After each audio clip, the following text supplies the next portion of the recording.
It was the 1870s, and America's railroads stretched across endless miles of prairie and mountains. Steam engines roared, boxcars rattled, and fortunes were made on iron tracks. And riding those tracks, hidden away in a dusty boxcar, was a clever orange stray known only as the Hobo Cat. He had no home, no master, and no collar, but he had a nose for adventure. The train belonged to Mr. Callahan, the wealthy railroad baron. On board with him was his only daughter, Miss Clara, a kind young woman with a smile that could light up a station platform. What they didn't know was that a gang of outlaws had been trailing the train, planning a daring kidnapping to demand ransom.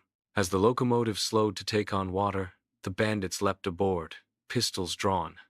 They stormed the private car, grabbed Clara, and were gone before anyone could react. What they didn't count on was the Hobo Cat. From his boxcar perch, he had seen everything. Quiet as a whisper, he slipped off the train and padded after the kidnappers. For hours he followed, weaving through brush and sneaking through shadows, until he reached their hideout. The gang had tied Clara to a post inside an abandoned shack. She sat bravely, refusing to cry, while the bandits laughed and argued about the ransom note. That's when the cat made his move. Through a broken window he slipped, tail low, eyes sharp. He darted across the room and leapt straight onto the leader's face, claws and teeth flashing like lightning. The outlaw howled, dropping his revolver. The sudden chaos gave Clara the chance she needed. She kicked over a lantern, scattering the men in confusion. The cat tore free, raced to the ropes, and with a few quick bites, freed her hands. Together, Clara and her feline rescuer dashed out into the night, just as the sheriff's posse thundered in. By dawn, the outlaws were captured. Clara was safe, and the Hobo Cat was a hero.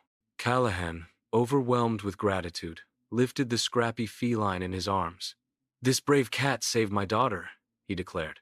From this day forward, he rides free, not in the boxcars, but in the passenger cars, with the finest food we can provide.